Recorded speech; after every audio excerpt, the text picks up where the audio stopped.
Speaking of which, the closer we get, the more Paimon's heart feels like it's beating out of her chest. Excitement. Yeah, sure, that's it. Oh look, it's Tainari and the others. Everyone's here bright and early.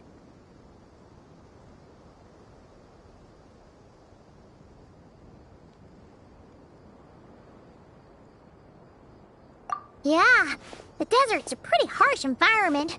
Better to travel at night and beat the heat. Hey everyone, we're here! Ah, right on time.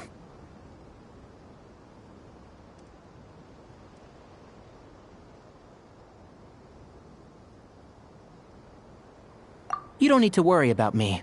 It's not too hot yet, and I'm properly hydrated. All right, we're just waiting on the 2 people Miss Layla mentioned, and then we'll be set.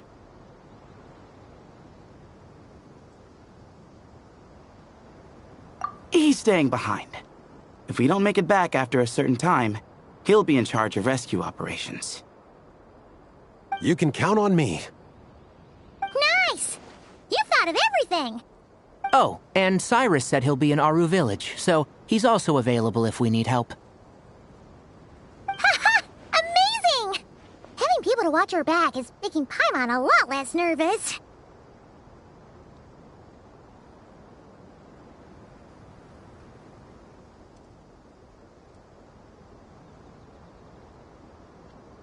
Yeah, I did.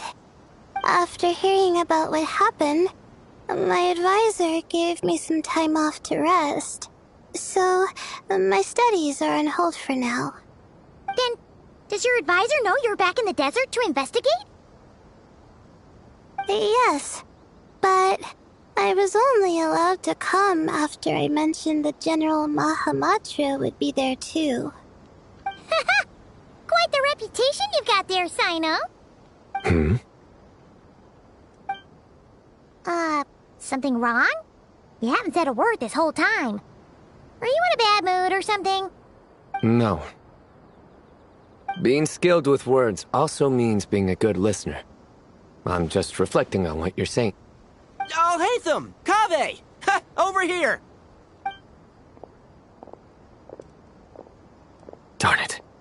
I was just setting up a brilliant... Yeah. I'm sure you'll find another chance. The important thing is, our scribe and our renowned architect are here at last. High praise. But wait, why am I renowned and not him? He's just as famous as Sino, Dia, or Nilu. That just means your level of fame is even greater. How could a lowly scribe hold a candle to you? Lowly scribe? Please. All those strings you pulled to get those new books from the House of Dana? What do you call that? Borrowing. Anyone with an employee ID can do it. Uh-huh, yeah. The House of Dana bends over backwards for just anyone, does it? Send a report to Lesser Lord Kusanali then. Let her know someone at the Academia is abusing their position. Hey! I never said abusing! Impressive verbal sparring, as always.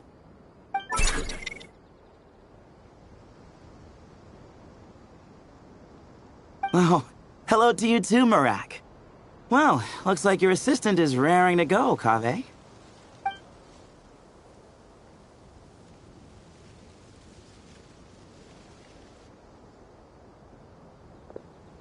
So, I say we get this show on the road. No sense delaying the inevitable. No need. We're in this together, remember? Sure. This is the entrance, yeah? Yes. Perfect. Then, if we're all set, let's get moving.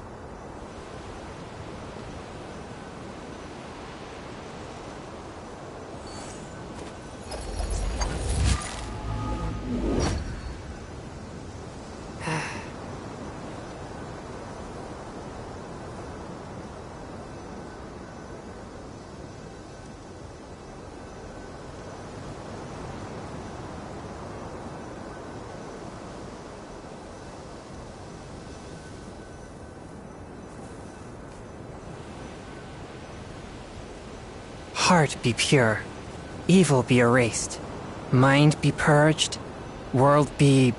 I always forget that last part.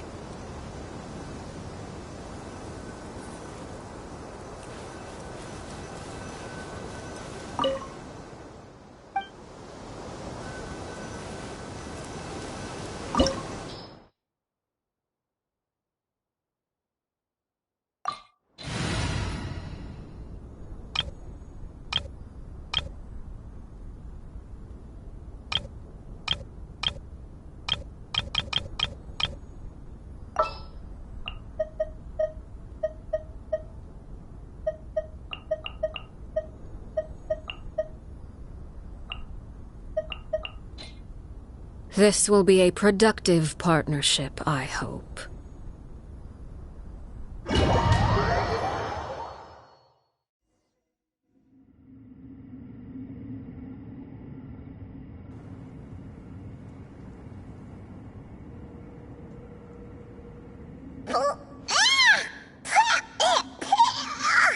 Paimon's mouth is full of sand! So that's what falling into quicksand feels like? If this was quicksand, we would have struggled to breathe. No. I think this was regular sand, and we didn't sink into it. We fell through it. Into this place. Agreed. In other words, sounds like a you problem, Paimon. Ha ha, very funny. No, wait, Paimon's the only one. Ha! See? What? I'm the only one with sand in my shoes? Yeah, right.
Whoa! There are monsters here? Sure didn't say anything about that. Probably means he didn't run it. We're just unlucky. Not the best sign of what's to come. We'll be fine. Let's just use up all our bad luck. Build it. Defensive mode engaged. Ding dong, weather bomb!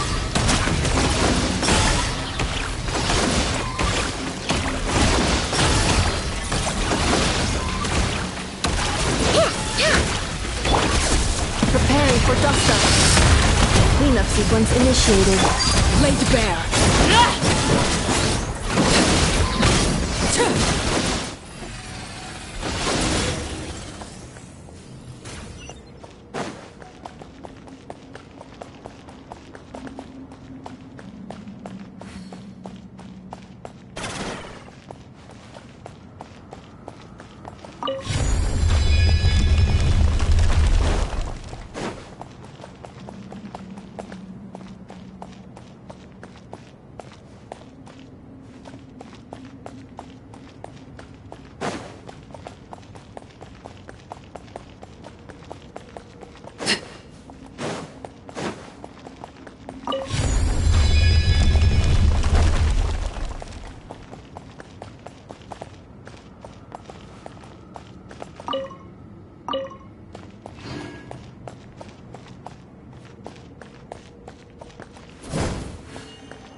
Well, that goes without saying.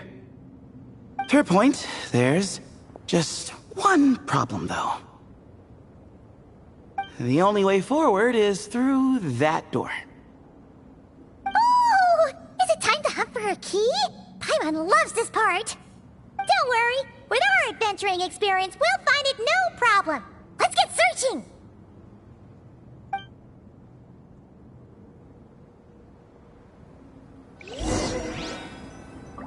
Marak, wait!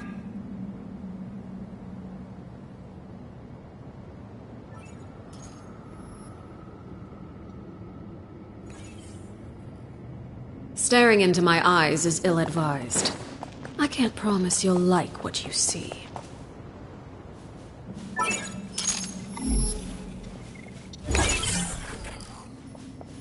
Marak seems interested in these jars. Go smash them. Ah, well, we would hate for you to have to lift a finger, Your Highness. Marak, this isn't really your old home, is it? No idea what that means, but Marak does sound pretty happy. So, mechanical life forms do have the capacity to miss home. A novel discovery. Well, with Marak leading the way, we should be safe, right?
join, Kaveh. Otherwise, our investigation would have ended at that door. It was nothing that I did. You should thank Marak instead.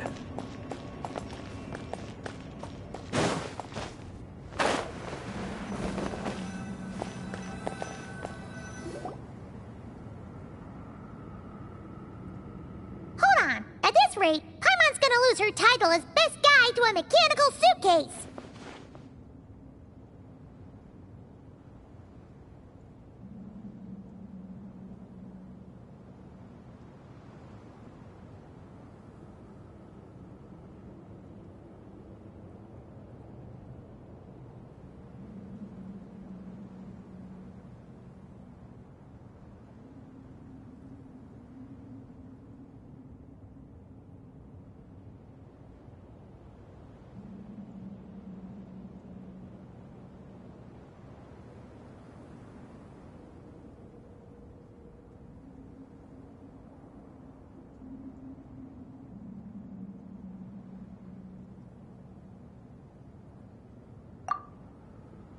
Aw, thanks. Hey, wait. What do you mean, useless? Well, no weird mental symptoms so far. I'll take that as a win. That said...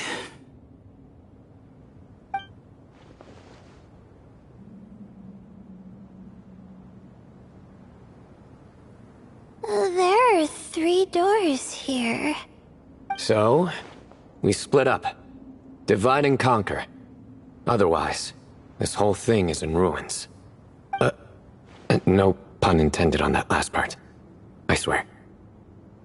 Yeah, that might be our best option. Good idea. And the minute things go south, we go back the way we came. Ooh, this is getting exciting! So, who's teaming up with who? Paimon calls dibs on the Traveler!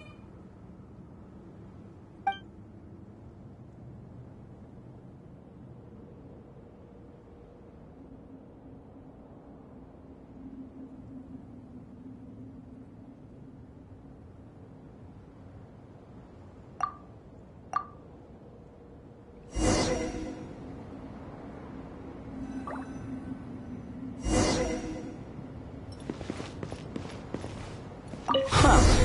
This takes me back. Last time we were in the desert together, the 2 of you came all the way out here to gang up on me. Oh? Sounds like someone's holding a grudge. Just what I like to hear. If you're still hung up on that last one, just name the time and place, and we'll have ourselves another thrilling... duel. Huh. What's with the awkward pause? Were you expecting me to stop you from saying something stupid? You two can have 1,000 duels for all I care, after we're done here. For now, focus on the task at hand.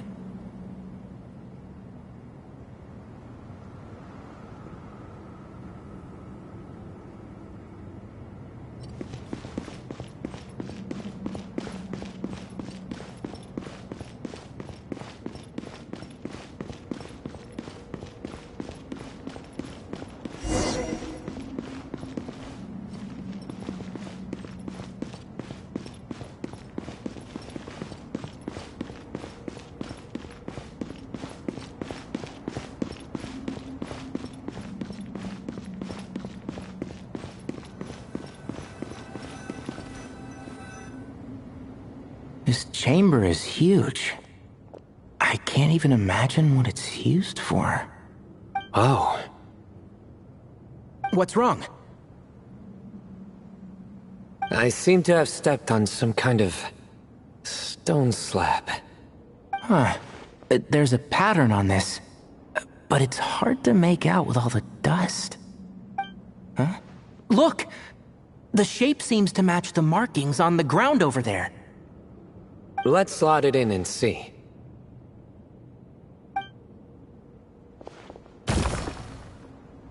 And we have a match. Looks like we need to find the other 3 broken slabs. Let's search the area, but be careful where you step.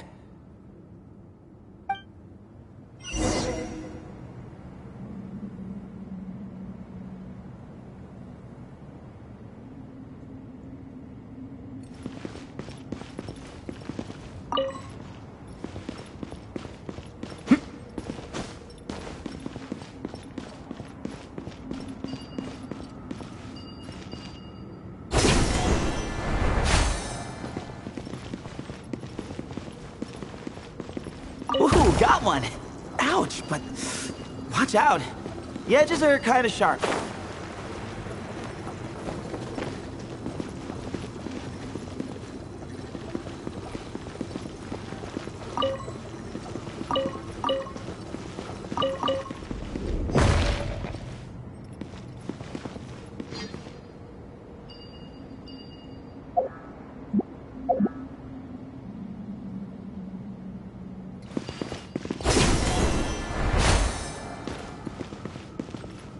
Got the third piece.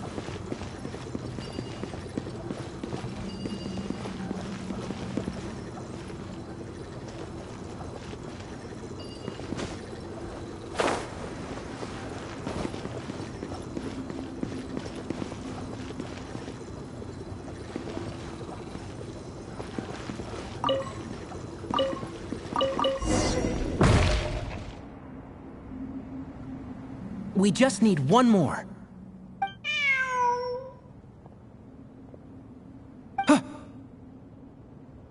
Look! A cat! Could it be the same one Jer mentioned? I don't think we need to worry about startling him. He doesn't seem afraid of people. Yeah. If anything, it seems like he wants us to follow.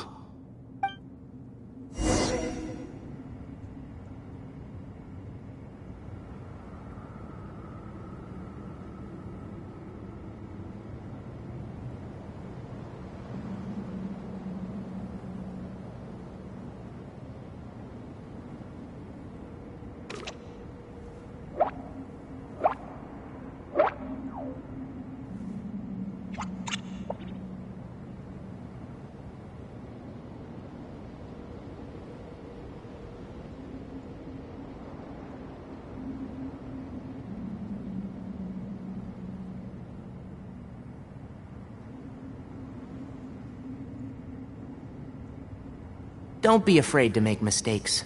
It's all part of the learning process.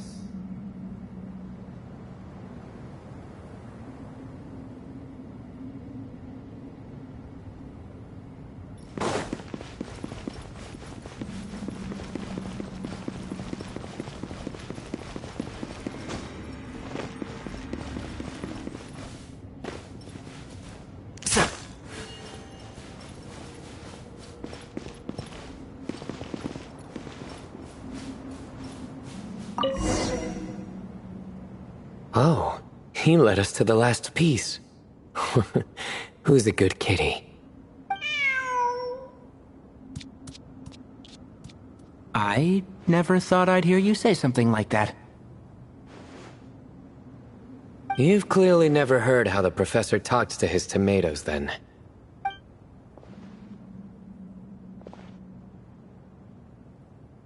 Alright, well, that's that. Now, we need to figure out how to get rid of all this dust. Behold, the great Vayu Viastra. Be honest. You've been waiting to say that for how long now? Just activate the mechanism.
If you press a leaf between dry sheets of paper, you can make an attractive and handy bookmark.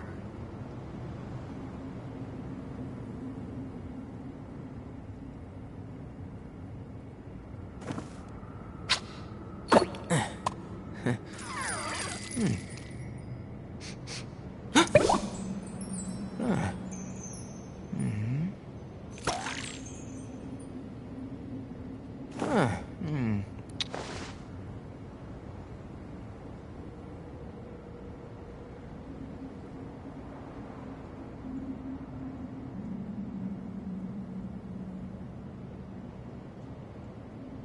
value of knowledge cannot simply be quantified in monetary terms.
Don't be afraid to make mistakes. It's all part of the learning process.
If you press a leaf between dry sheets of paper, you can make an attractive and handy bookmark.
The value of knowledge cannot simply be quantified in monetary terms.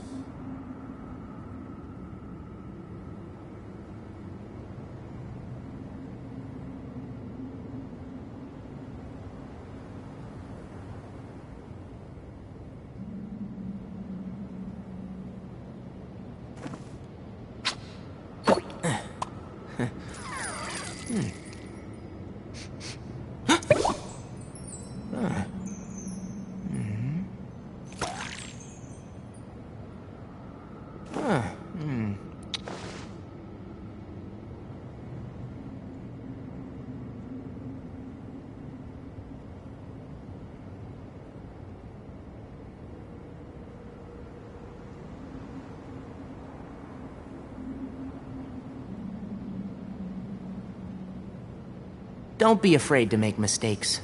It's all part of the learning process.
If you press a leaf between dry sheets of paper, you can make an attractive and handy bookmark.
Huh. It worked. It's a picture of... 3 Hermanubises? That can't be right. The ears aren't vertical. Oh, true. And the looks fall short. My hat is much better looking.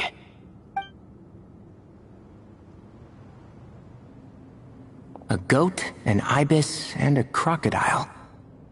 Oh, wow. Our botanist knows more than just plants. Riveting observation. I was just thinking. These 3 figures look a lot like the 7 pillars of King Deshret. That's right. These are our colleagues. Our what now? You sure about that? Just kidding. But what I meant by that is, these were Hermanubis' colleagues back then. The middle one is the Goat King Hereshef, Minister of Ministers, the god Amun's most trusted chancellor. Records say he was the deputy king of the Desert Sands, chief among the Seven Pillars. Someone even more impressive than Hermanubis? I wonder if that ever got his goat. Sorry, couldn't resist.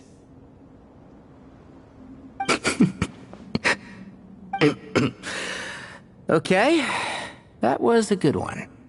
Wait, really? I've got so much more where that came from.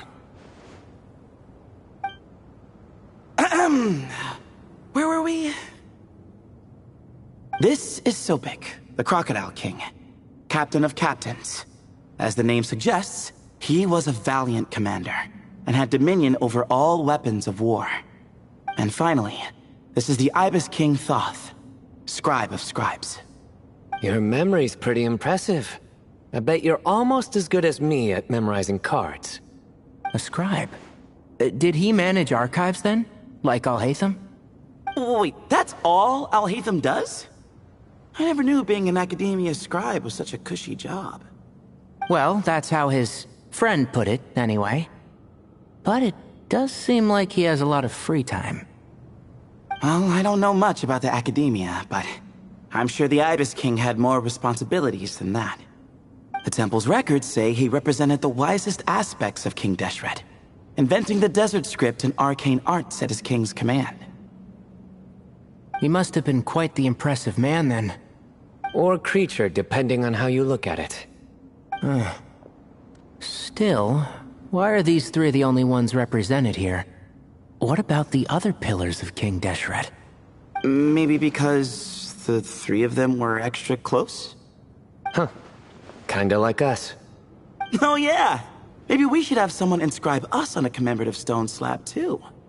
Or, we could just take a picture. It would serve the same purpose.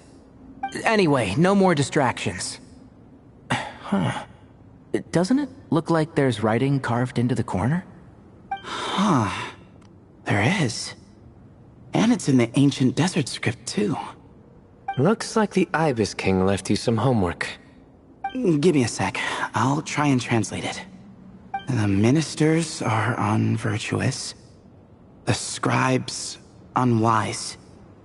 The captains unworthy. My end is not humanity's end. Hereby bestow upon you all the far side of eternity. Wait, so they went to Aru? It doesn't sound like it was their idea. The far side of eternity is said to be the final land of dreams for all desert dwellers. But if such a place did exist, wouldn't it also be an inescapable prison? Yes, and based on the writing here, it's clear King Deshret wasn't pleased with these three. This gift he bestowed upon them seems more like a punishment. Such is the power of a king, I suppose. Which means the goat's the one who got in the end. Huh. Yep, not as good the second time. Well, looks like that's all we can learn here. Should we keep going? Yes, no time to waste.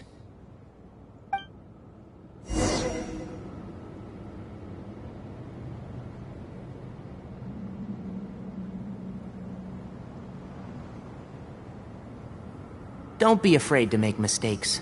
It's all part of the learning process.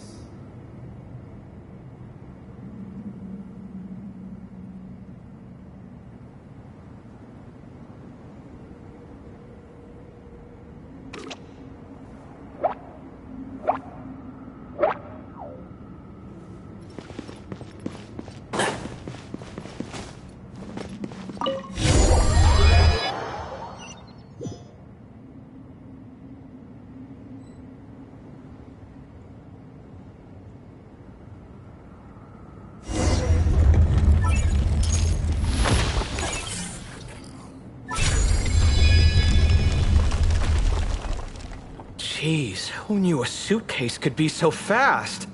Marak is nothing like this when it comes to housework. Hey, wait up! A scout's job is to take the lead. Just let Marak figure it out. Easy for you to say. I'll be the one doing the repairs if something happens. Why don't you go scout ahead then? When I think of a comeback, I'll let you know. No rush.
Wait. Huh? No. Whatever. Oh, Marak stopped. What is it? Found something? Looks like something covered in sand. Let's get it out then. Come on. Oh, it's a stone slab. Good job, Marak.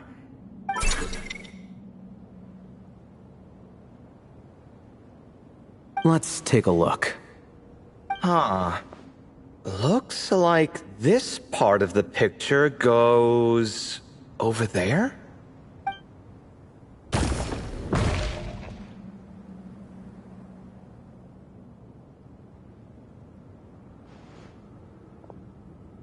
In that case, there must be other pieces.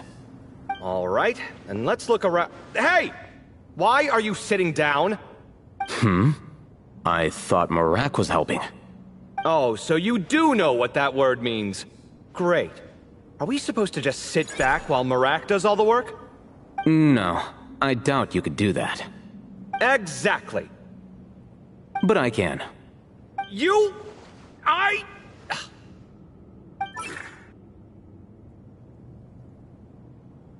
See? It's all coming back to me. How insufferable it is to work with this no-good, do-nothing...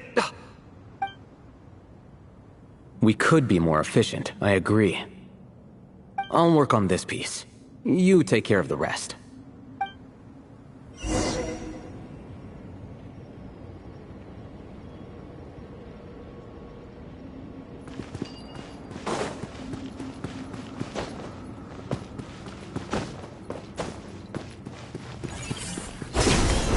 Found one!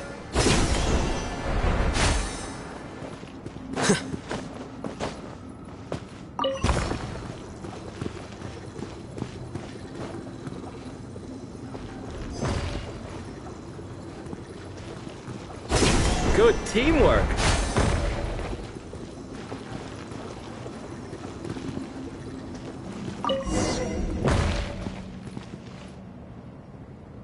Looks like we found them all. The pieces fit together like a glove. But we can't see what's on them. Turn around. Huh? Look. Oh, I've seen this before. It can create strong winds.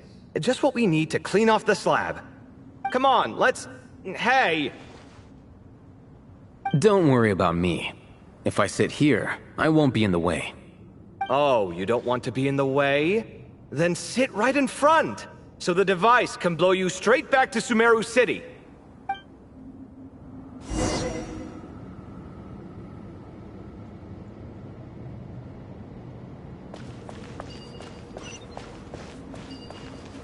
Come at me! Breaking new ground!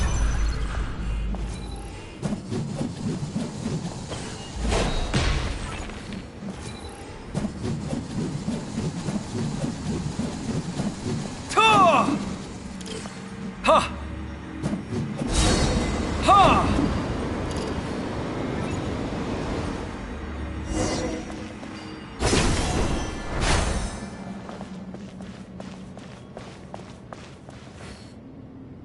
Done. Huh. That's one big cat. And there's a shattered crown. I think it's depicting some kind of story. Look, there's writing too. The Ibis King answered the young noble, granting him the wisdom he sought. But the fragile crown was shattered by lies in the end. Here I leave the name, Gudars. Gudars? I've seen that name in a history book before. He was a young noble who sought to save his realm, and a king who once united the desert. That's right. Although his methods were rather shameful. During his long reign, he betrayed his family and the nobles who supported him, only realizing the error of his ways after his enemies left him nowhere to turn. But by then, it was too late. Seems like a common occurrence across history. Different people, same mistakes. It's an inevitable pattern, destined to repeat itself.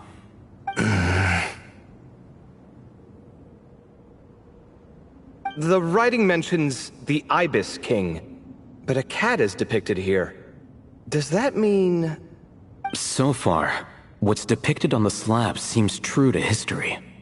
In which case, this cat is either a proxy for the Ibis King or a manifestation of said king himself. Exaggeration is a common method ancient records use to highlight a being of higher status. And as we know, Layla and Jur both heard the sound of a cat while escaping the ruin. You're saying the Ibis King, one of the legendary 7 pillars of King Deshret, is here, still helping those in need? I'm saying we can't rule it out.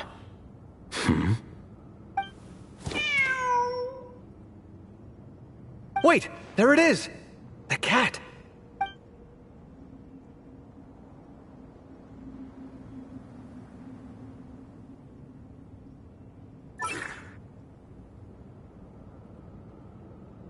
Ah! Marak went after him! The cat's showing us the way forward. Come, let's follow. Okay.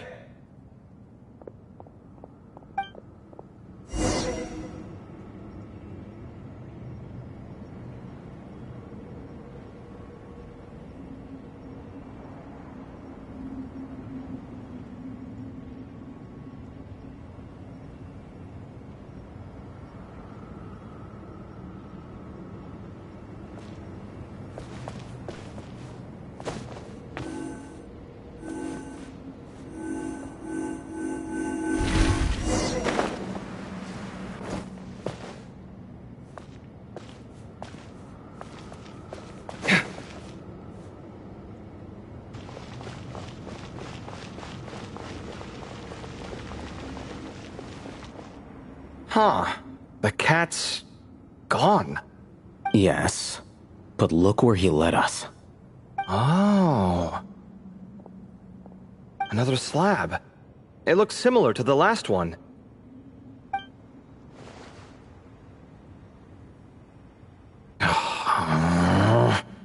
Oh, by all means, take your sweet time. Wouldn't want you to overexert yourself.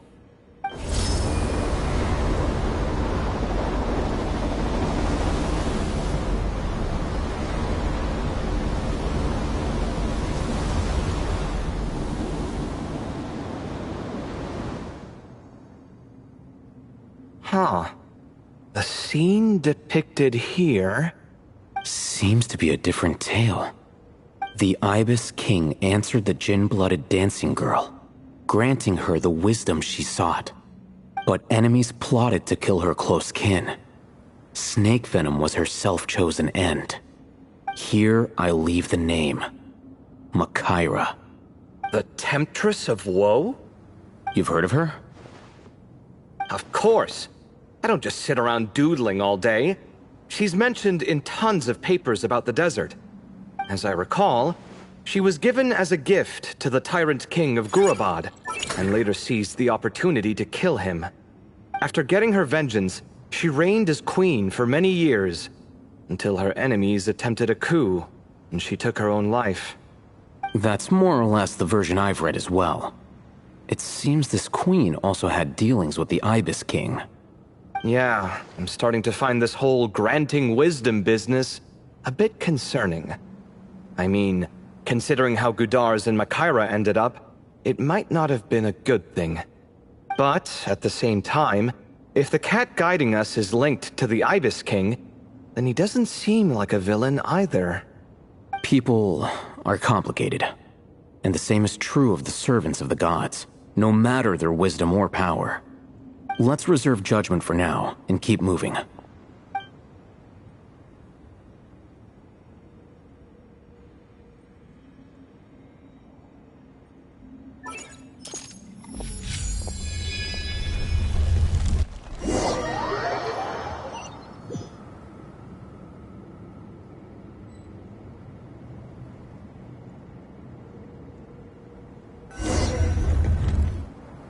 Oh, Paimon meant to ask earlier. Have your memories come back, Layla? No, sorry. To be honest, nothing about this experience feels familiar. Besides, my focus is the stars, so I don't spend a lot of time exploring ancient ruins. Guess that makes us the senior researchers in this scenario. Stick close, alright, Layla? Okay.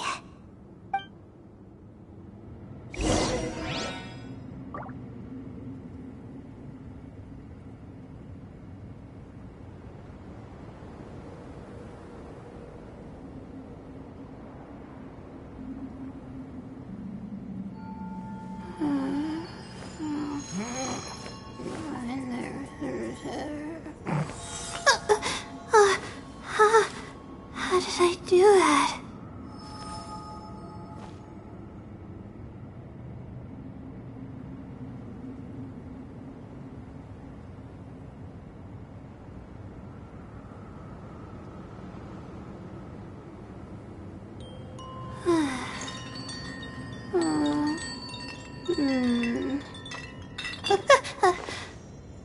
Okay.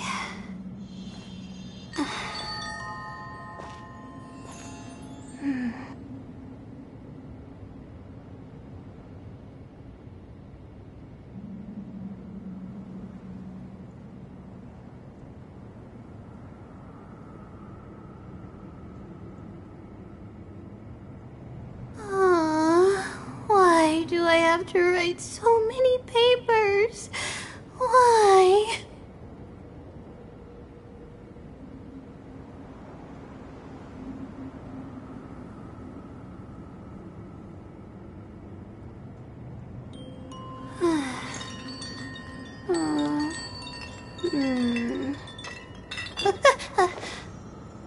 Okay.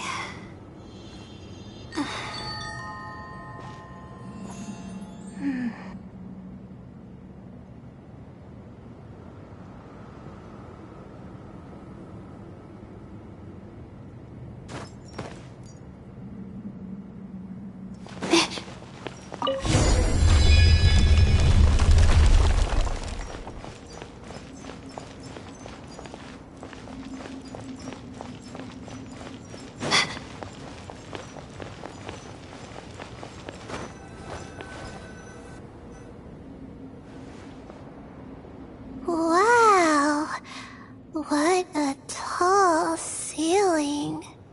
Yeah, but for such a big place, it's so empty. Like no one ever lived here. Sure must have been boring to live in ancient times, staring at ceilings all day. Now that you mention it, I've heard some people used to draw star maps on their vaulted ceilings. Some would even make them transparent to better observe the movement of the stars. It sounds so nice. stargazing from the comfort of your own home. Wait a second. I think I see something up there.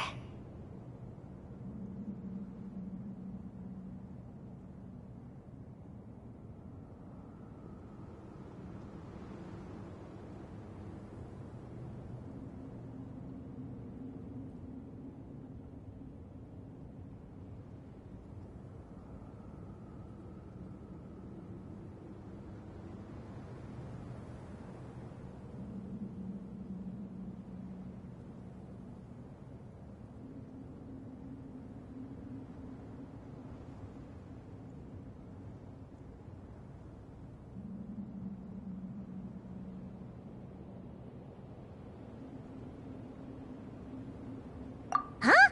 How is Paimon supposed to do that? Oh, right. Flying. Duh. Alright. Sit tight, everyone. Adventurer Paimon will be right back.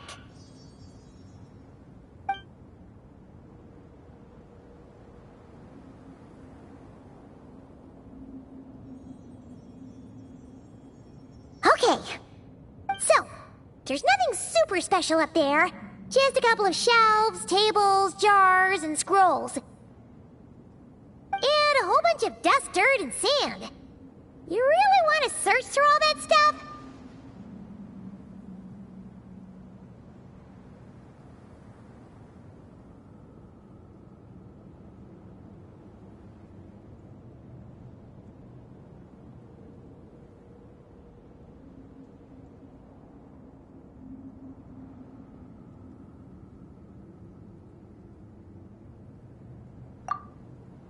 Well, when you put it that way... Come on, then. Let's see what we've got. Paimon's hoping for something super valuable.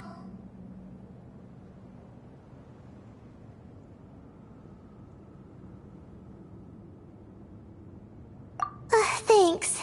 I'll stick close.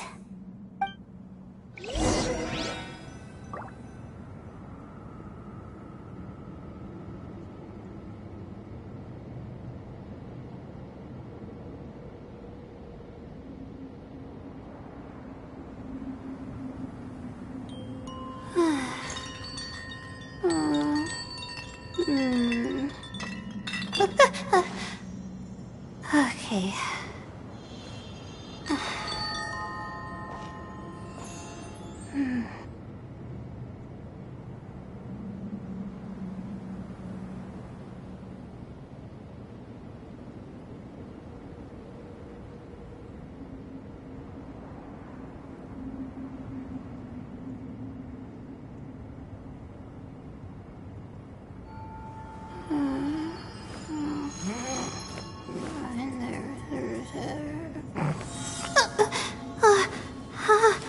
How did I do that?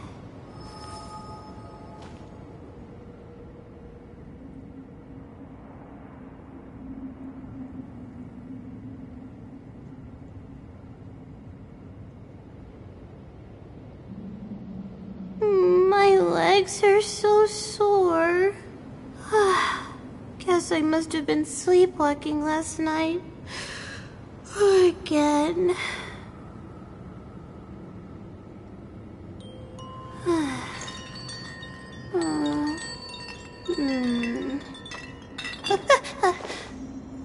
Okay.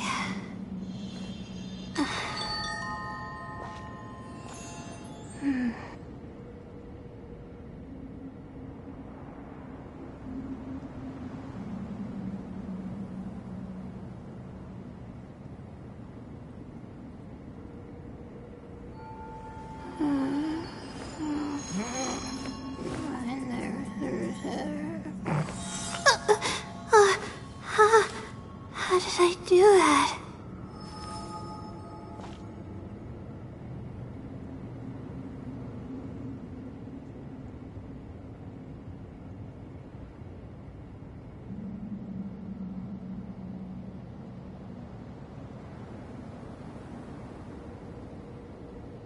Even when we're not looking up at the stars, they're always there, watching over us.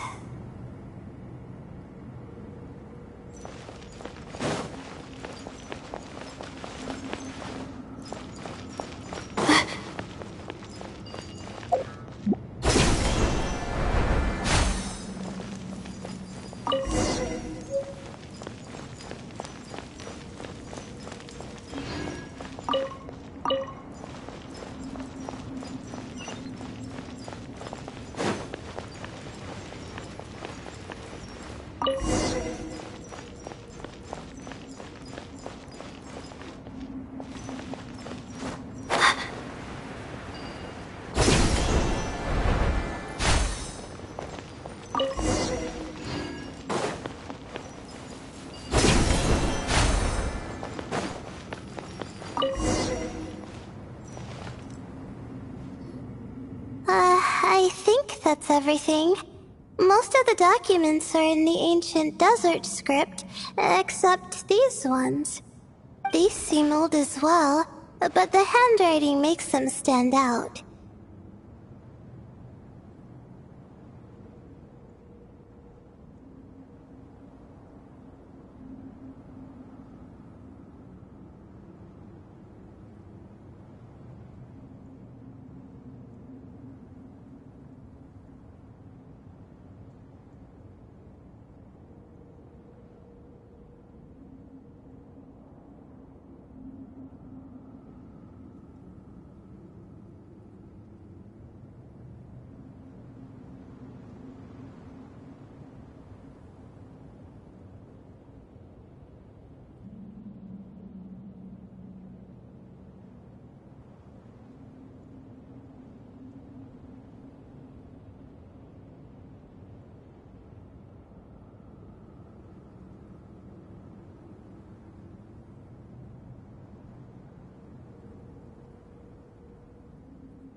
Right!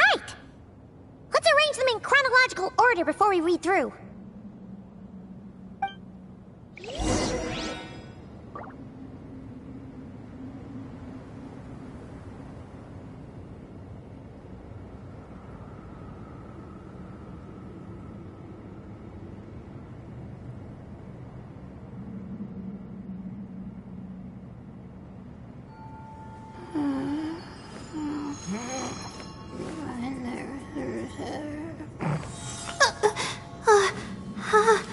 How did I do that?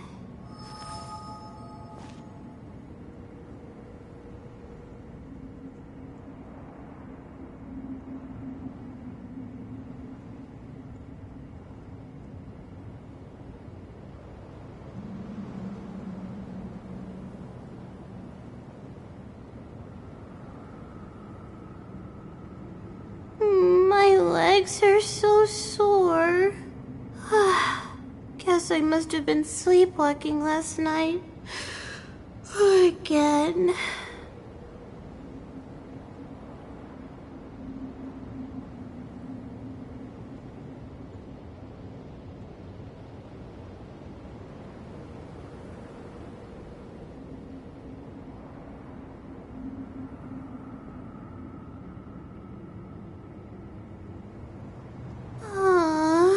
Why do I have to write so many papers? Why?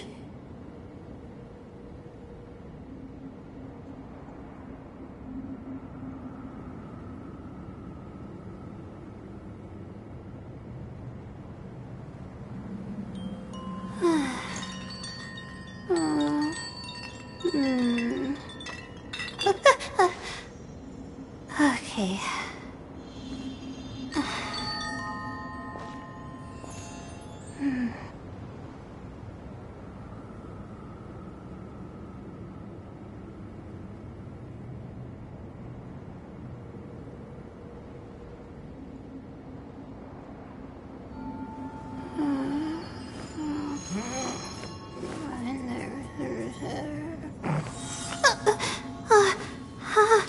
How did I do that?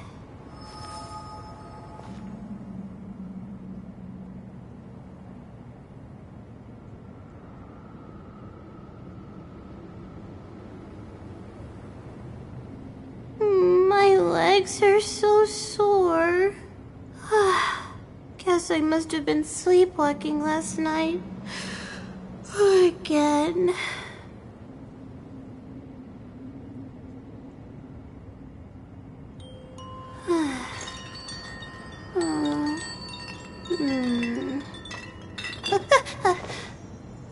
Okay.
Okay.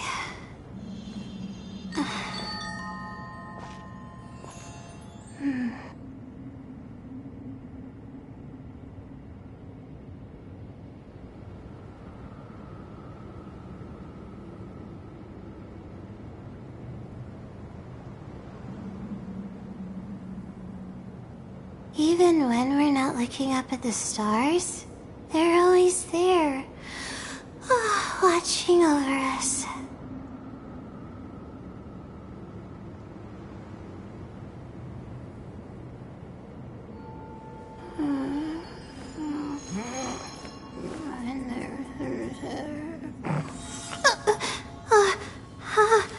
How did I do that?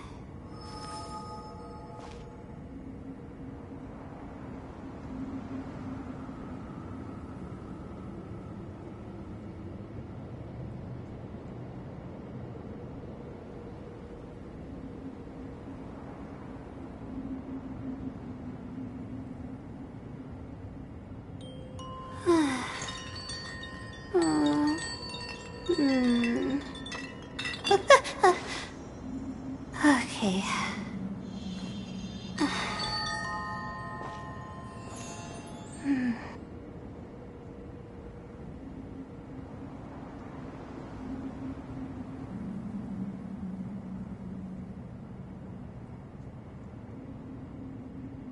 My legs are so sore.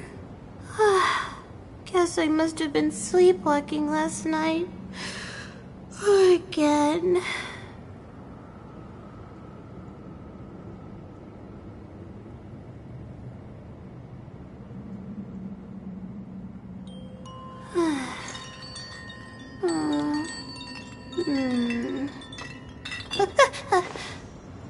Okay.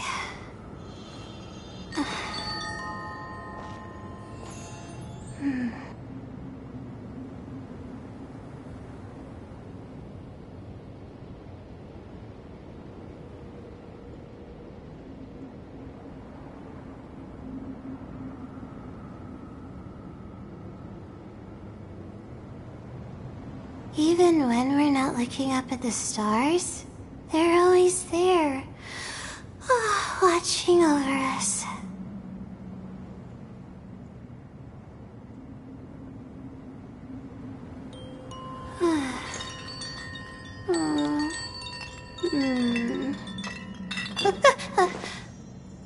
Okay. Not now!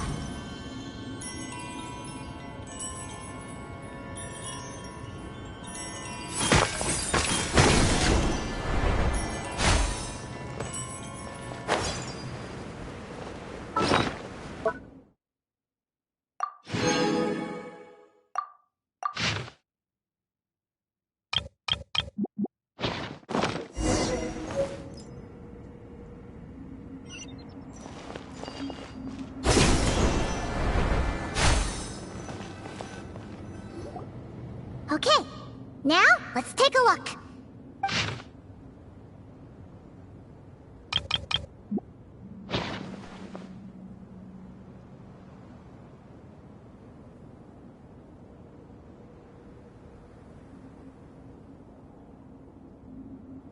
Maybe this person fell in by accident, like Mr. Jur and me. Yeah, maybe. But they don't sound super worried about their situation.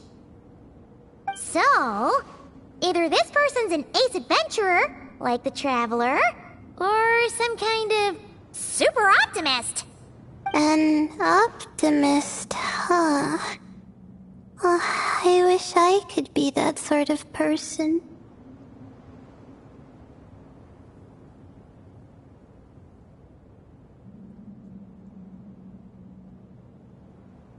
That's right! You're detailed and passionate. Great qualities for an adventuring buddy. This optimist seems super obsessed with exploring every corner of this place. That could have gotten them in big trouble for all we know. Well, I appreciate the compliment. It's almost magical how words like that can make you feel like You can do anything. I only wish that magic could last a little longer. Until I figure out my new study topic, at least.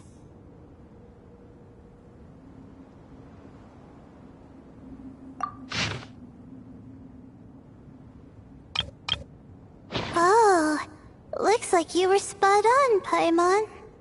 See? Told ya! That's what happens when you don't think things through. And all this talk about seniors and juniors, he was a student just like you, Layla. Whew, he sure talks a big talk for a student, though. You'd think he was some kind of old scholar instead. Huh. What is it? Did Paimon say something wrong? No, not at all. I was just thinking, and this might sound rude, but the way this person speaks is just so...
you noticed too.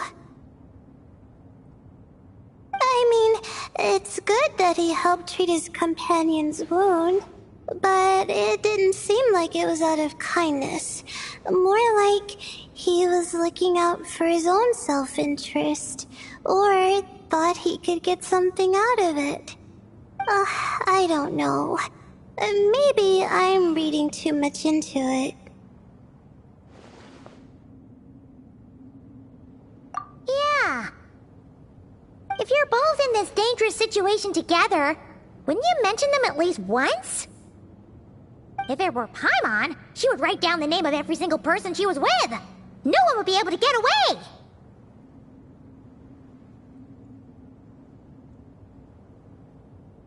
Actually, I find Paimon's approach quite sensible. It makes sense from a safety perspective, too. That way, if anyone came to the rescue, the notes would be able to tell them everything they needed to know. Whoa! That's genius-level thinking! Well, I learned that from Madame Farzan, actually. I'm not speaking from personal experience or anything.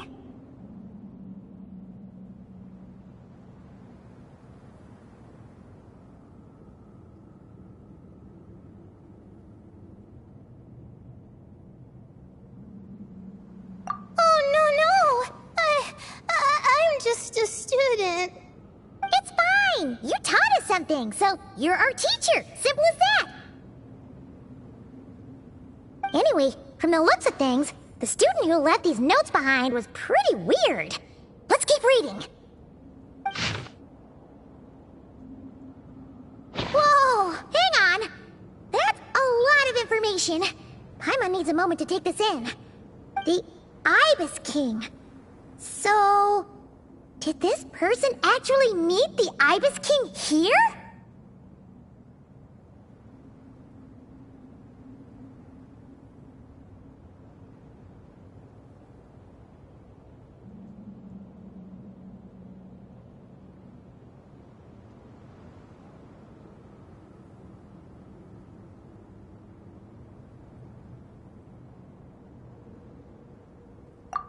Sorry.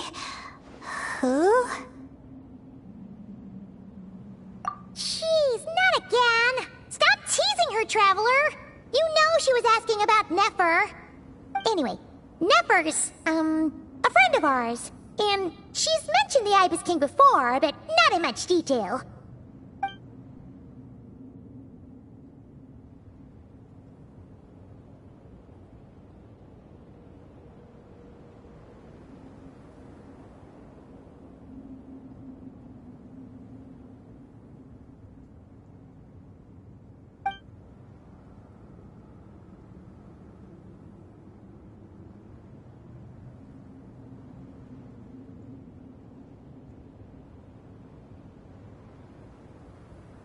Oh, I see. Well, that's not too surprising. Most people in Sumeru know about King Deshret, and most in the academia have at least some knowledge on the Seven Pillars. Legend has it, King Deshret ruled the desert at the head of several wise retainers, guiding their people to pursue the limits of wisdom. He also left behind treasures for future generations, which continue to be relevant in nearly every research discipline. Now, this message indicates this student and his senior were rescued by the Ibis King. But to think it's possible to meet him in a place like this... We don't know when these notes were written, but didn't the Seven Pillars disappear a long time ago?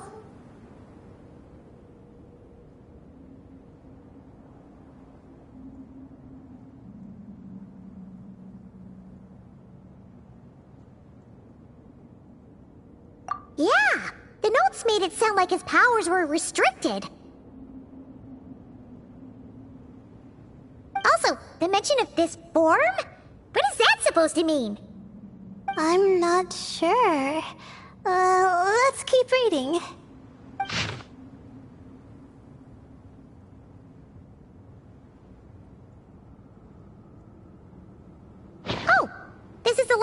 page. There's even a signature at the end. Well, sounds like they made it out. Guess it was a happy ending after all. Wait. But it says, the Ibis King cannot be trusted. Huh. Our friend said something similar. That the Ibis King was a liar. And the notes did make it seem like something wasn't quite right with him. Maybe he wasn't one of the 7 pillars at all, but some kind of con artist. Great, Ibis King! If you heard that, Paimon didn't mean it. Please forgive her. Don't trap us here. I think Paimon raises a good point.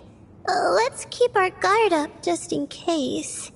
Alright, I think that's all the clues around here. How about we... Oh, it's Narak! That means Kaveh and the others should be around here, right? Hello? Anyone up there? Can you hear us? Yeah, we can! You know, sound travels just fine in an empty chamber like this. You don't have to shout. Of course, if you're shouting to express your excitement at being reunited, by all means, pretend I never said anything.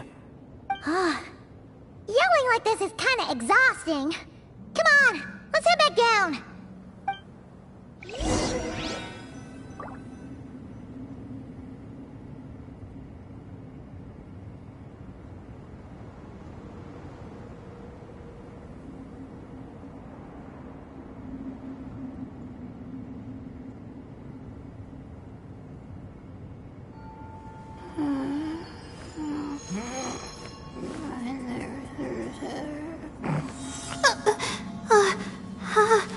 How did I do that?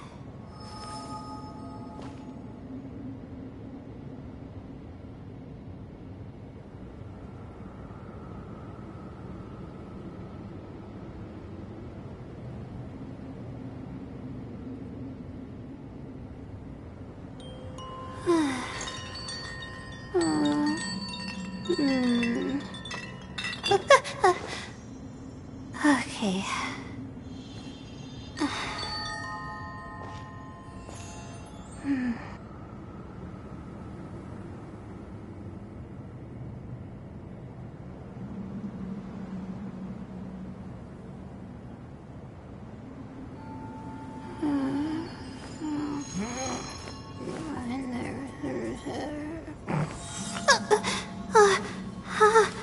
How did I do that?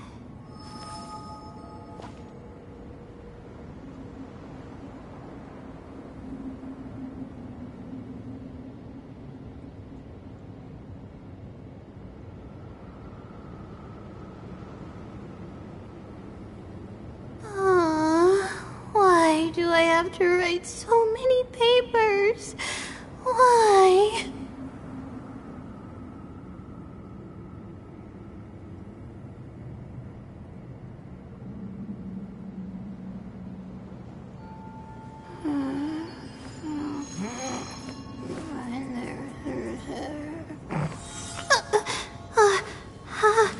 How did I do that?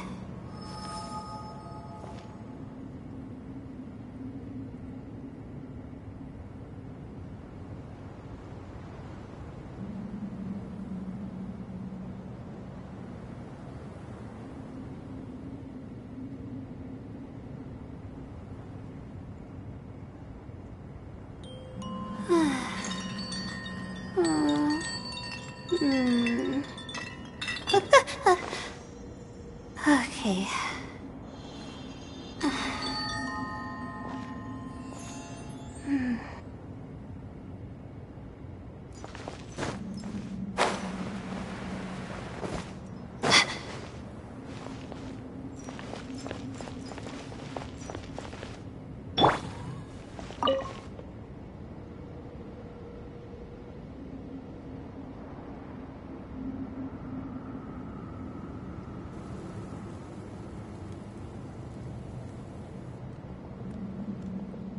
Wow, we all ended up in the same place, huh? Yeah, what a coincidence. Indeed. Or as I like to call it, the chai factor.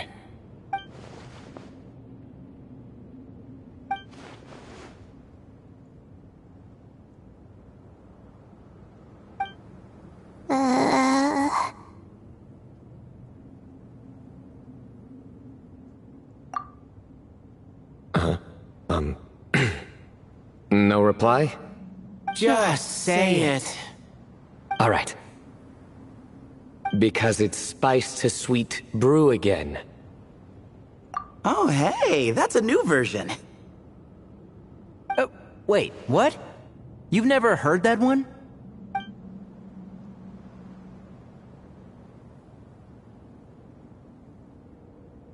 What are you looking for? A place to sit and read my book. Oh, great. What else is new? Well, looks like everyone made it through unscathed.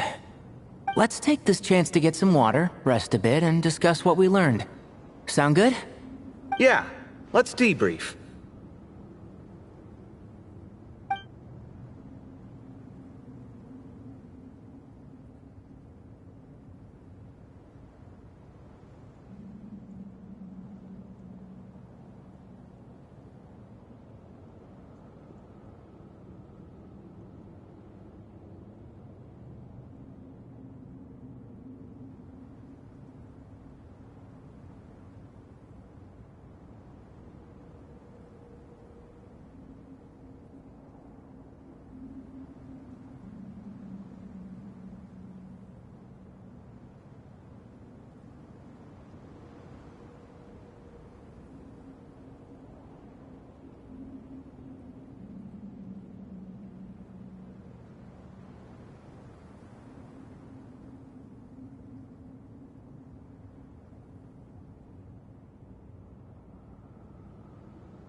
Okay, so we all learned a lot, but it feels like we ended up with even more questions. Yeah, but one thing's for sure. This place is tied to the Ibis King in some way. Hey, Sino. You're the current representative of Hermanubis. Can you call him up for a sec? Of course. Just let me sense his presence.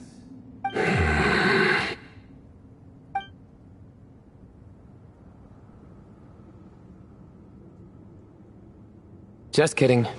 I can't sense him at all.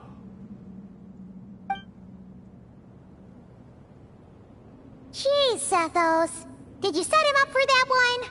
What are you, a two-man act?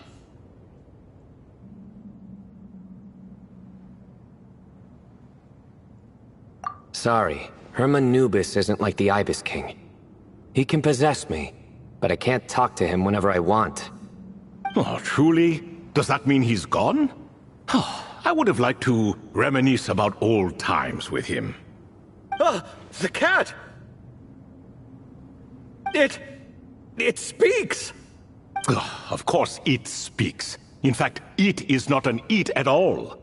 You do me a great offense. My apologies. Esteemed cats, sir?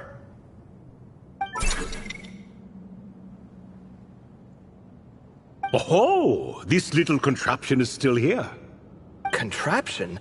No, this is Marak. Which means you do his assistant a great offense. Huh? Well, I didn't mean... Well, I apologize. I wasn't referring to this Marak, but rather the thing that operates it. King Deshret was quite partial to it. I have forgotten what it was called. It must have had an official name, albeit in the old tongue. Even if I did remember, I would need to translate it into modern language.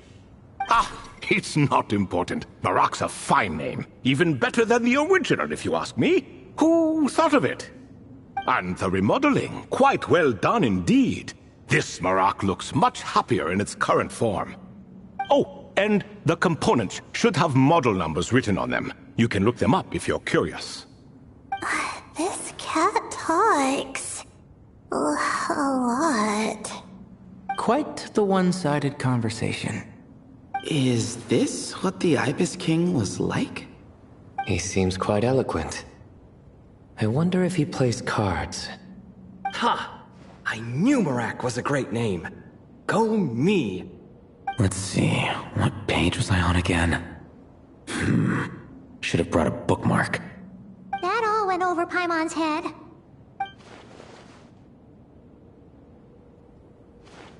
Hello indeed. For you to know my name. Yes, I was not mistaken. You are special among your companions. But you are all guests. It is only proper to invite you in. Come then, this way.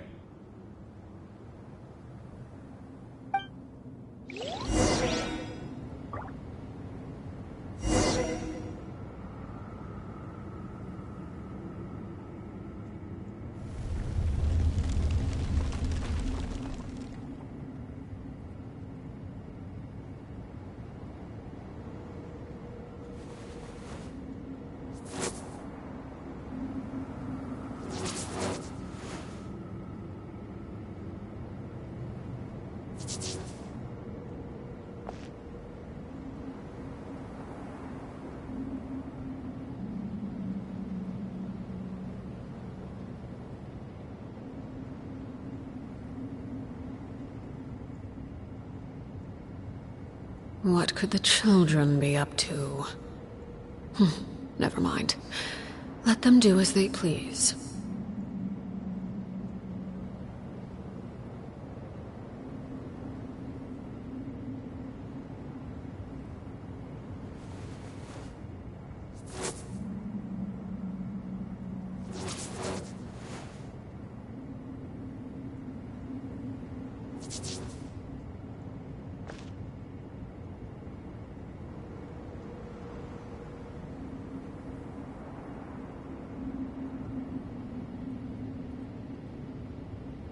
Staring into my eyes is ill-advised.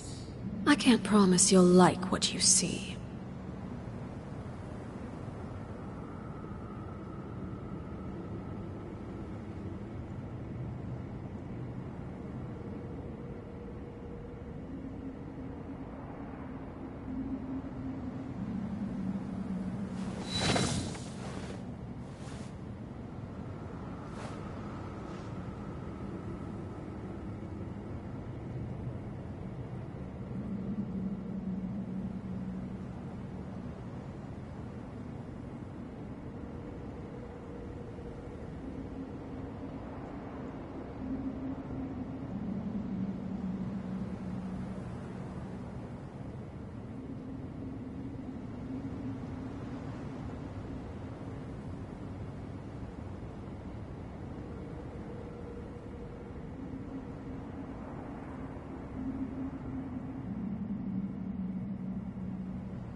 What could the children be up to? Never mind. Let them do as they please.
Something you wish to report?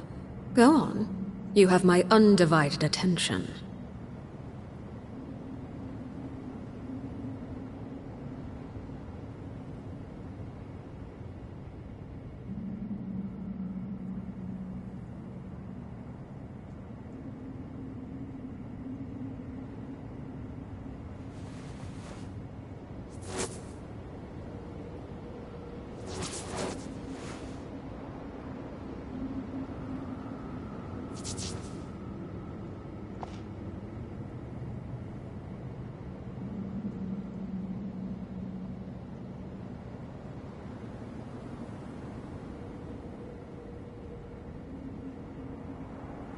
Staring into my eyes is ill-advised.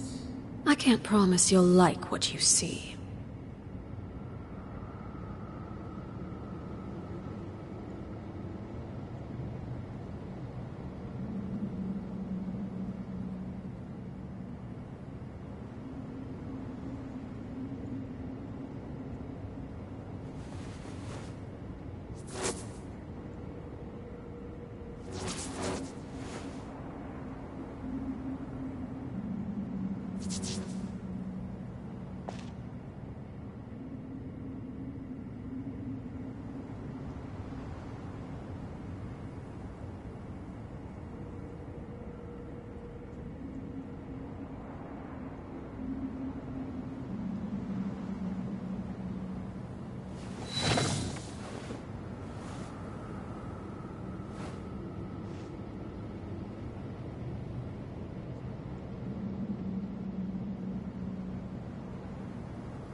Something you wish to report?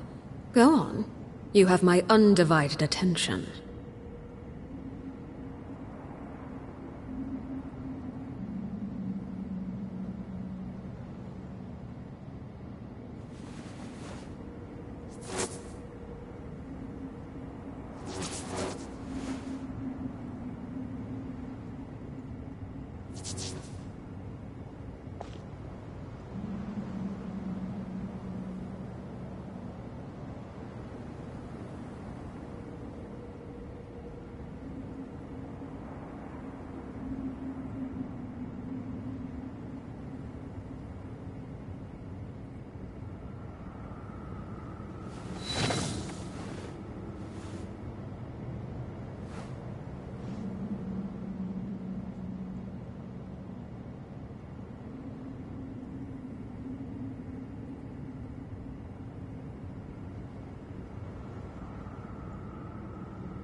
welcome to my humble abode.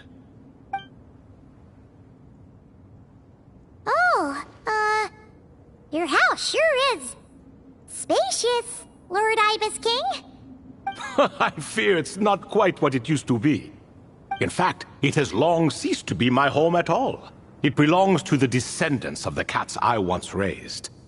Such adorable creatures, aren't they? Take the one I'm borrowing here, for instance. A chubby fellow with such lovely fur. Anyway, tradition dictates that a special guest such as yourself be presented with a gift.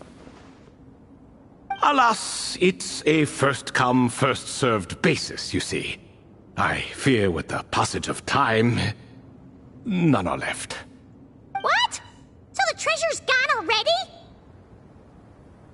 already? Treasure, you say? Not an inaccurate description.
Yes, and no. I have the power to grant gifts inaccessible to the masses. The only requirement is answering a question. Not a bad deal, yes? Of course, my questions were given unto me by King Deshret, who in turn received them from the Mistress of Flowers. There are 3, and no more. What causes our rise and fall? What obliterates love and hate? What determines truth and falsehood?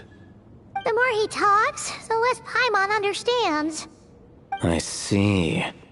That must mean Gudars and Makaira managed to answer 2 of the 3. Another who understands. Oh, so that's the event those 2 slabs are depicting. Ah, priests and their records. A singular obsession, and quite boring too. After being imprisoned within Aru, I could, on occasion, take the form of a cat to converse with those around me. But I despised speaking to them. No conversational skills whatsoever.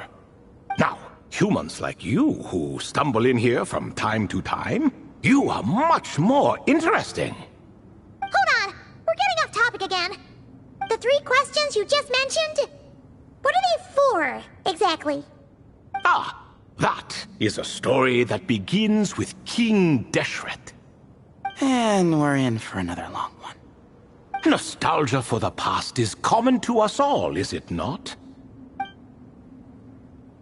And our king, he was such a proud, solemn man in those days. He watched us speak of the present and the future, of the wisdom we possessed or were about to obtain.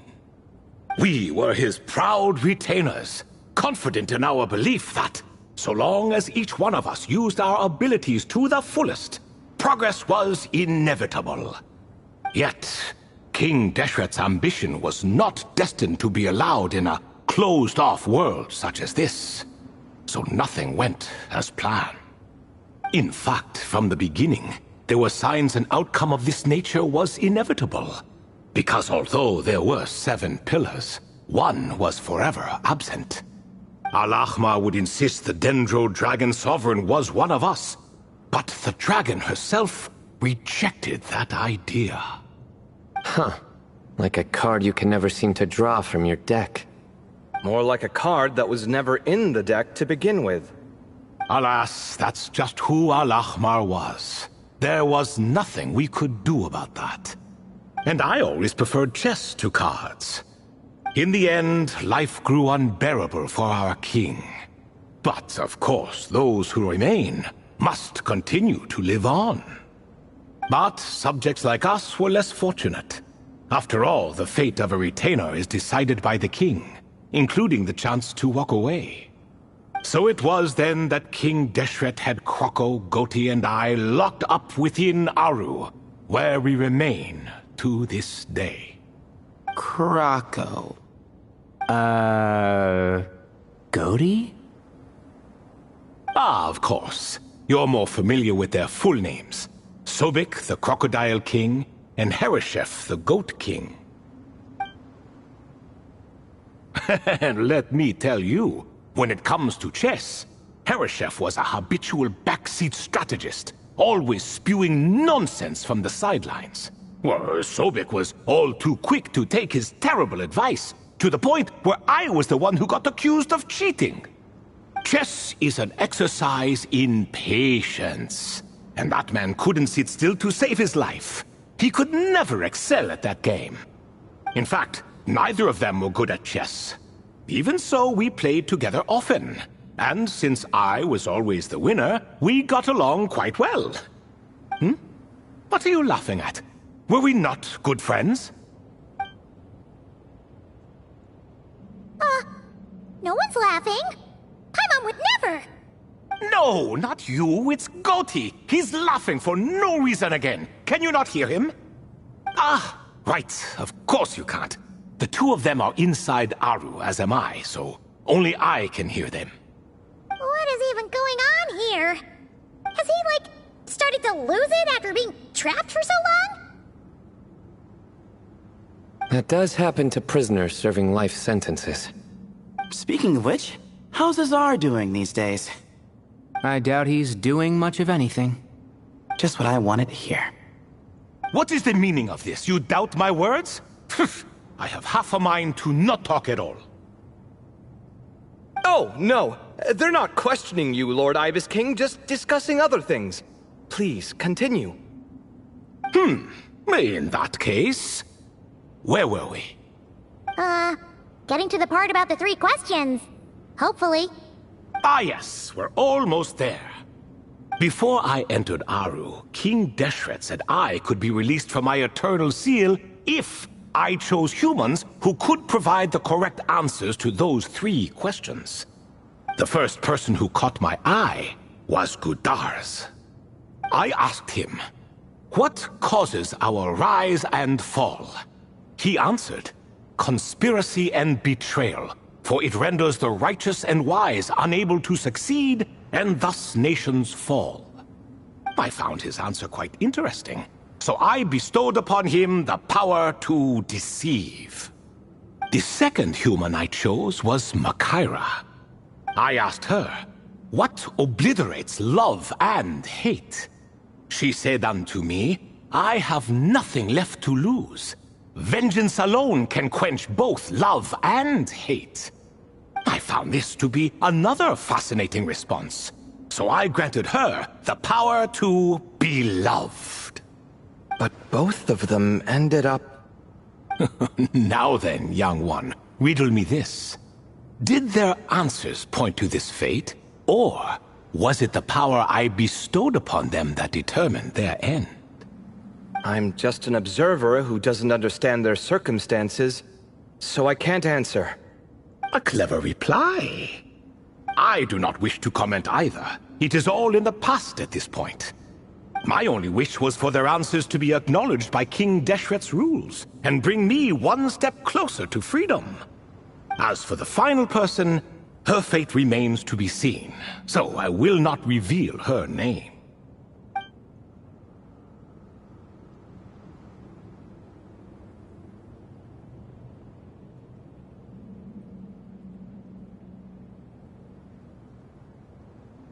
I asked her, what determines truth and falsehood? and found her answer quite compelling, so I bestowed upon her a gift to match. As you can see, however, I have not been freed, so it's clear the answer she gave at that time was wrong. But, alas, 3 people were chosen, and 3 questions were asked. So now all I can do is wait. Wait until her wisdom is in line with the rules set forth by my king. Until she has found the true answer to that question. No wonder there was no third stone slab then. Or perhaps you're just not ready to include her in the story. Though, that might be a generous interpretation. Well, it's not merely because her story remains unfinished. As the remaining priests of this place left, or passed on, there were none left to record the events that followed. Besides, stone slabs are few and far between in the Great Red Sands. In the sprawling desert, very few things or people even manage to leave a trace. But sometimes I can't help but wonder, if that young man from several centuries ago had been willing to answer my question, would I have left Aru by now? Wait, so there was someone else? Of course, it has been thousands of years after all. All sorts of people have stumbled upon this place, but I only chose the special ones. That young man had such a singular intelligence, though his companion, by contrast, was rather average.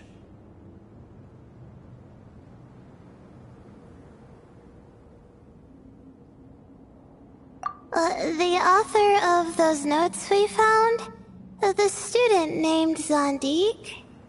Ah, yes, I think that was his name. In truth, I was unsure whether I should grant him my third remaining gift. He was, of course, exceedingly clever, but he was also mistrustful and narcissistic in equal measure, and there did not seem to be a line he was unwilling to cross. Too much power could be dangerous in the hands of someone like him, so I found myself rather relieved when he declined my gift. Oh, he turned you down? Did he give a reason? Yes. He said he didn't need it. I still remember the look in his eyes. Nothing stood out per se, and still I could sense contempt and disdain radiating from his gaze. I could not give an exact reason, but on instinct I just knew it would not end well to get close to a man like that. So, I tricked him. Stick close to your companion, I said. Only the descendants of Tulatula can come and go as they please. Leave him behind, and there is no escape for you. So, does that mean his companion wasn't a descendant of Tulatula? Oh no, that part was true. The lie was in the other half. Anyone can enter or exit this place. There are no restrictions. I saw that his companion was exhausted and was concerned Zandik might leave him behind, or worse, that some other accident might befall him. So I made up an excuse to prevent Zandik from going a step too far. Oh, and speaking of, Sandik's companion had the same blue hair and pointed ears as you. Wait, does that mean Layla's also a descendant of Tulatula? Indeed. When Hermanubis founded that city, he took in many who had nowhere else to go. Today their progeny are scattered to the 4 winds, and indeed are far more numerous than I could have imagined. So the person you protected could have been my ancestor. Yes. You're very welcome for that. Could I ask another question, Lord Ibis King? Of course. I have nothing but time, I'm afraid. Did you also save me and a man named Jur? I did. You two were quite unlucky bumping into a device King Deshret once used to measure human brain power. That contact caused more knowledge than you could handle to flood into your minds. So I replaced that knowledge with simpler, repetitive information. Of course, the side effect being the same thought repeating over and over again in your mind, but that should resolve itself in time. How many moons are there in the sky? Yes, that was the phrase I used in your head. I forgot the other one, though. I believe it had something to do with food. Both were spur-of-the-moment decisions, so no need to dwell on the meaning too much. Oh, I see. Thank you, Lord Ibis King. As I said, young one, you are most welcome. If you're inclined to return the favor, perhaps you could turn off that device so no one else can trigger it? There's only so much a cat's paw can do, so I'm afraid this is something I must leave to you. Or Marak, I suppose.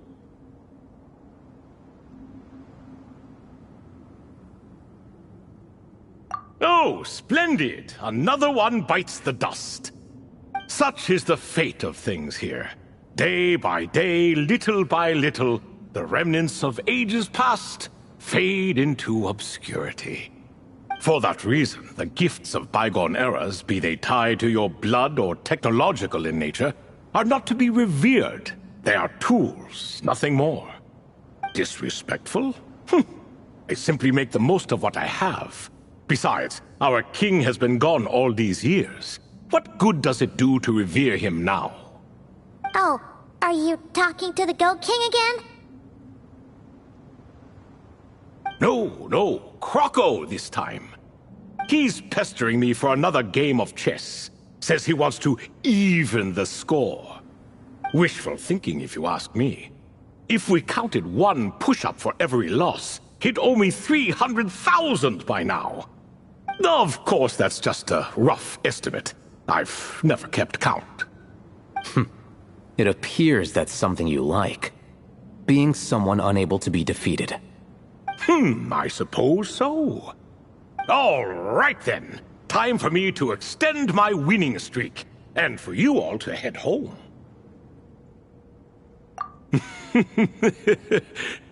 In truth, deep down, I know even the answers to those 3 questions will not change my fate. But that is for me to reckon with. Go on now.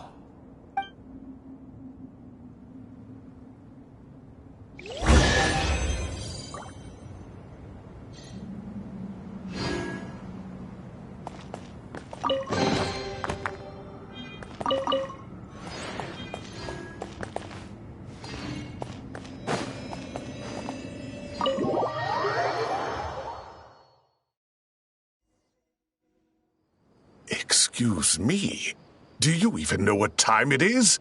I've harvested 3 crops of tomatoes while you've been gone. You're exaggerating, Professor. I'm making a point. There's a difference. Sincerest apologies for keeping you waiting, Professor Cyrus.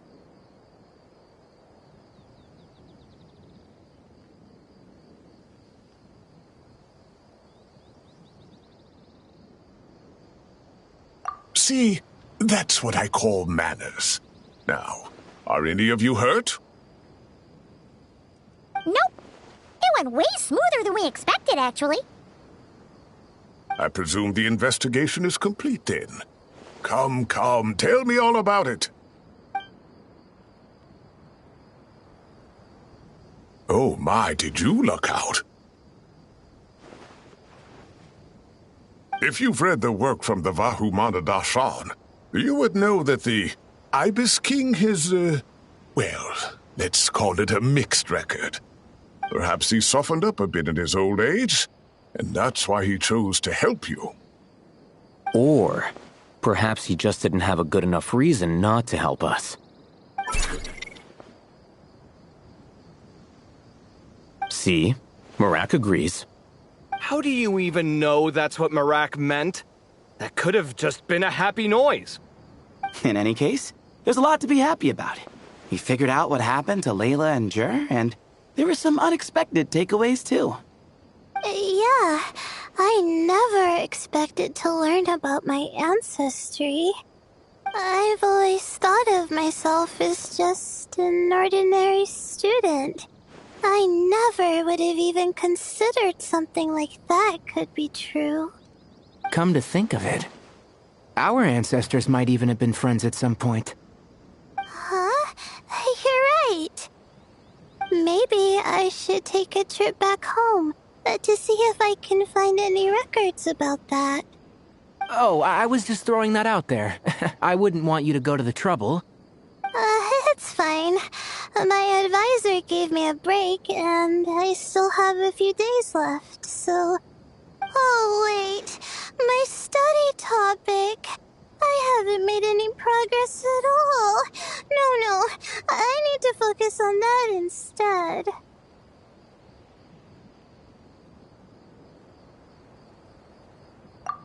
Right. Couldn't you help her, Professor? Huh? No, I could never. Me, you say? I'm from the Spatamar Darshan, and I don't think that Nephis or Zahahadi researched the stars. All I have to offer are my homegrown tomatoes. Although I suppose it's not impossible. I can ask a few old friends to recommend some interesting topics. You really don't have to. It sounds like a lot of work. Hardly. A few passing questions while we water the plants? It's no trouble at all. Thank you so much. Of course. Now it's getting late, and you all must be tired. Let's wrap things up here. Some say desert nights are the sun taking mercy on us after the heat of the day. So, let's leave while she still feels merciful.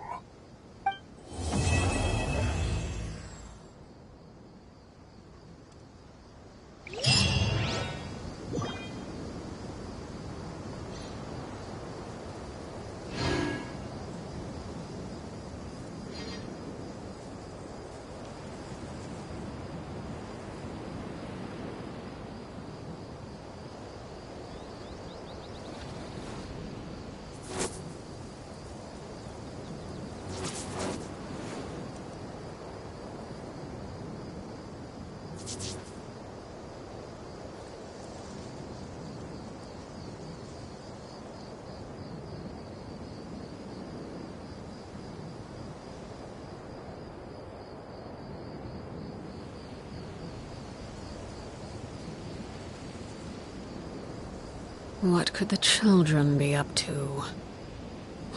Never mind. Let them do as they please.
Staring into my eyes is ill-advised. I can't promise you'll like what you see.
Ad Astra.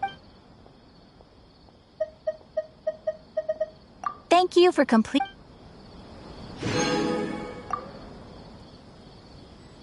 Ad Astra at.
What could the children be up to?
Something with which to commemorate this occasion.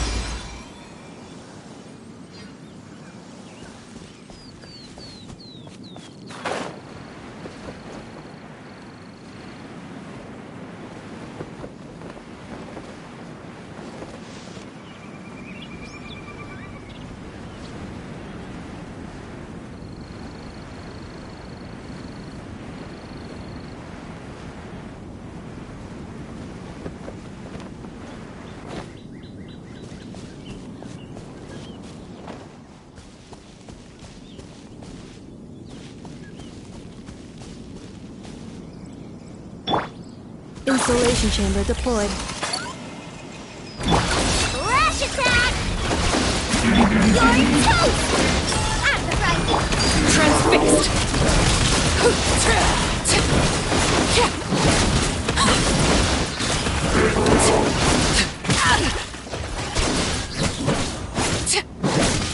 This is where we go.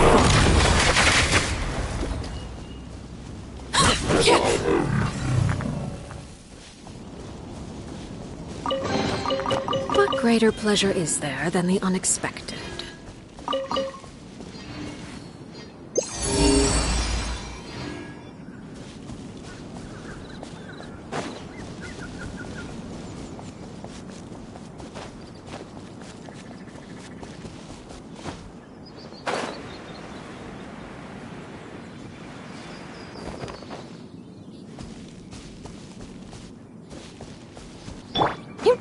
Defensive mode engaged.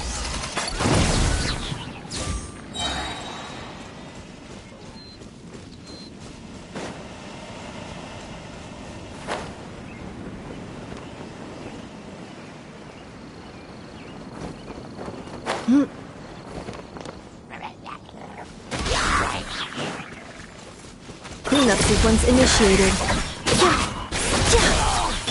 Being done, Weather Bomb!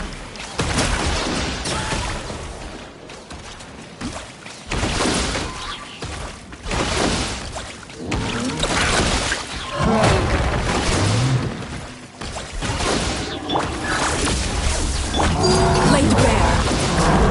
Nice move! Eat this! Ultimatum protocol.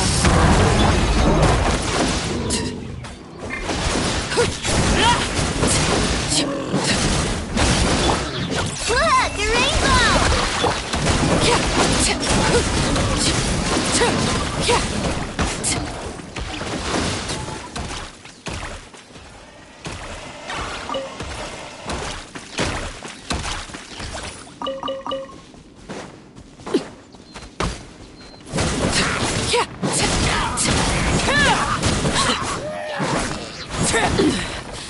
Pitiful. Everlasting as the moon. Defensive mode engaged. Initiating categorization process.